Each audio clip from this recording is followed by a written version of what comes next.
How did those towers come down? Well, before we were told what to think by the experts, let's listen to what some eyewitnesses said. Actually, devices that were planted in the building. There was another explosion that took... Huge explosion that we all heard. An explosion, and another explosion. All that evidence of explosions was quickly ignored or dismissed. The next morning, the experts had already figured out how those towers fell. In just under an hour, a raging fire from burning aviation gasoline softened or perhaps melted the steel. And we were told that melted steel story for months. The intense fire caused the tower to collapse.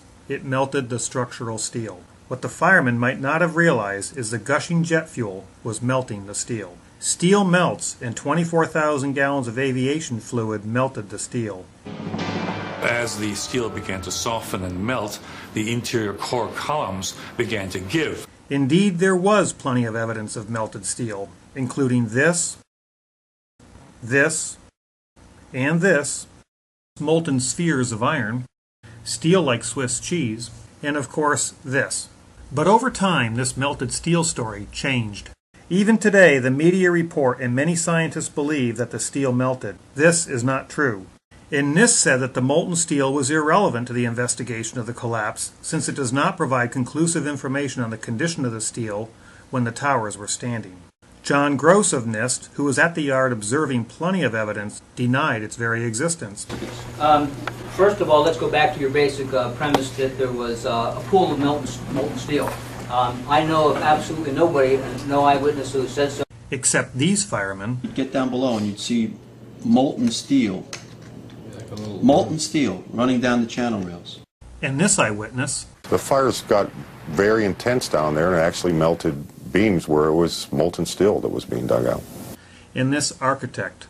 It's this fused element of steel, molten steel and concrete and all of these things all fused by the heat into one single element. Molten iron in explosions is easily explained by incendiaries and explosives, but not by fires. So that evidence had to be ignored and denied. If their melted steel story wouldn't work, then how did they explain how those towers came down? Professor Bazant and others published several scientific papers with rigorous equations proving how the upper top block of floors crushed the lower, larger section down to the ground, and then the upper block crushed itself back up. It neglected to explain how the upper block fell through the inner core columns, or why those core columns fell last. In addition, the theory ignores Newton's third law. But other experts disagreed, and instead we were told that it was a pancake collapse, which contradicted the Bazant pile driver theory. Then you had this sequential failure that took place where it all pancaked one after the other. The result is what's called a progressive collapse, as each floor pancakes down onto the one below. But the pancake collapse also couldn't explain how the core columns fell. And despite all the animations, entire floors collapsing are not what we observed. But NIST said, NIST findings do not support the pancake theory of collapse, which is premised on a progressive failure on the floor systems in the WTC towers. NIST also said their study does not actually include the structural behavior of the tower after conditions for collapse initiation were reached. We were unable to provide a full explanation of the total collapse. So here we are many years later with no official theory given for the total collapse of the Twin Towers. Since they can't explain the entire collapse, can they at least tell us how the collapse started? After detailed study, the experts said that the floor truss connection to the columns failed first. Many structural engineers believe that the weak points were the angle clips that held the floor joists between the columns on the perimeter wall and the core structure. At the Massachusetts Institute of Technology, Professor Eduardo Causel has been carrying out research into the disaster. This computer simulation done at MIT shows how heating the trusses would cause them to fail. What this simulation shows is that the most likely, the weak point of the floor were the connections to the supports. FEMA and the American Society of Civil Engineers agreed, and PBS concurred. When the steel became weak, the trusses would have collapsed. All the experts agreed the truss connections failed first, except the NIST experts, who later concluded that the truss connections held firm and did not break away from the columns. Then the experts said that the perimeter columns definitely bowed outward.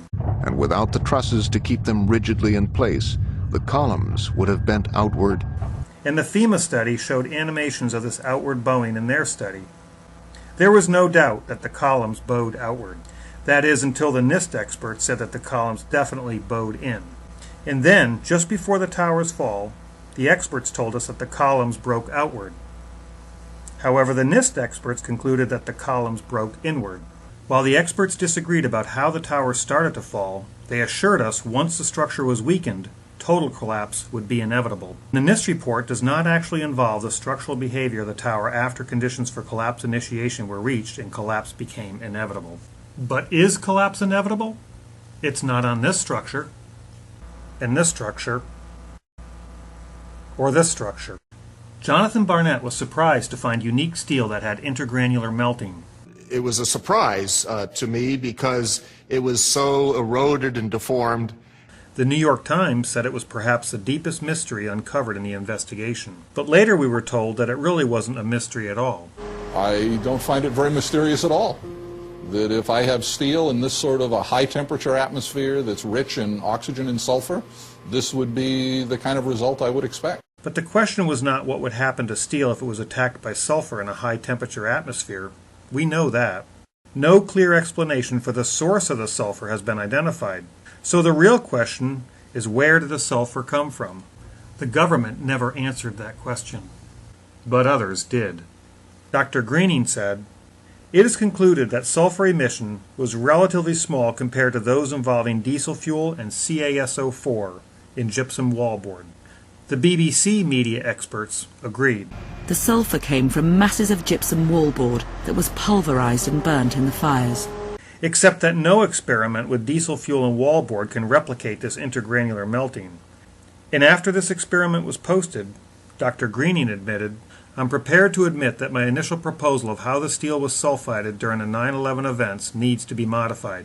Certainly it looks like diesel fuel, gypsum, concrete, and aluminum alone are not going to do it." Yet even after this experiment and admission by Dr. Greening, the debunking experts still claim that this occurred because the sulfur released from burned drywall corroded in the steel as it stewed in the pile for weeks. What about Building 7 that looked exactly like a controlled demolition? NIST struggled with this for years, saying, "But truthfully, I really don't know. We've had trouble getting a handle on Building Number 7. Eventually, we were told that it was the world's first office fire that caused an extraordinary event. Earlier, we were told by the experts at Popular Mechanics that the diesel tanks were the problem. Our current working hypothesis is that this pressurized line was supplying fuel to the fire for a long period of time." The History Channel agreed. The fires were fed by a line supplying diesel fuel to the floor where the fire was most intense. Even though NIST said the collapse was also not due to the fuel oil fires, diesel fuel oil, substantial amounts of diesel fuel that were in the building. NIST said that normal office fires caused a beam to expand, pushing it off its support. In World Trade Center 7, near a specific column involved in the collapse, column 79. Controlled demolition was dismissed. We did not find any evidence that explosives were used in the collapse of Building 7. Since they didn't hear the sound from 9 pounds of conventional RDX to blast out column 79. This size blast would have produced an incredibly loud sound that was not recorded on videos of the collapse nor reported by witnesses. Even though he heard explosions while inside, Big explosion. And they heard it. But because NIST never heard anything, they didn't bother to look for explosive residue as recommended, or consider that instead of conventional RDX that makes lots of noise, maybe some high-tech quieter explosives could have been used, like patented thermitic devices that can be employed to demolish a concrete structure at high efficiency while preventing a secondary problem due to noise, flying dust, and chips and the like, or can focus energy by means of a torch-like ejection of hot reaction products and is extremely ignitable, or could be useful for cutting materials including metals, masonry, reinforced concrete, rock, and the like, or consider the wonders of modern explosives as described in the Nanoscale Chemistry Yields Better Explosives article by Lawrence Livermore Labs, or the fact that active nanothermite was found in the dust, and carbon nanotubes, a byproduct of nanothermite, has been found in the first responders' lungs. Or maybe they should have explained what we see happening in this window. which looks more like this than an ordinary fire. At first they told us that Building 7 fell approximately 40% longer than the computed freefall time and was consistent with physical principles. And you had a sequence of structural failure that had to take place. Everything was not instantaneous. But when challenged, NIST finally admitted a freefall descent over approximately 8 stories at gravitational acceleration. Since freefall is impossible with a sequence of failures, NIST quietly removed all references to their model being consistent with physical principles in their final report, meaning the official explanation relies on miracles. So although NIST had trouble getting a handle on building number 7, after many years and a few miracles, they said the obvious stares you in the face. As more independent scientists pointed out that iron microspheres in molten steel could easily be explained by thermitic material, the National Geographic experts tried to explain that thermitic material could not have been used because it won't even cut or melt a steel column. Despite 175 pounds of thermite packed around the steel column, it remained undamaged. Except experiment with basic thermate and crude holders proved it could.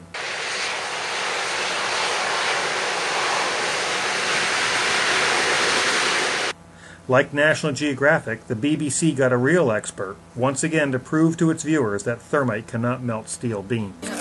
So I found them a real buffin, a thermite expert from the University of California. Just be prepared to put a safe distance between you and the reaction. Oh my God! Unfortunately for them, it's clear that 3 kilos of thermite has barely affected the steel beam at all. Unfortunately for the BBC,